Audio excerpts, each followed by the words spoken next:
How to check login devices in Instagram. So go ahead and open your Instagram application. Go to the Profile tab by clicking on your icon on the bottom part of the screen. Select the three lines icon on the upper right corner of the page. Now in here, tap on Settings and Privacy. Scroll down and go to Accounts Center.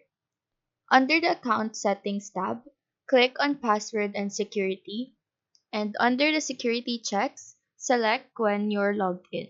Once this page opens, select the account where you want to see your login history.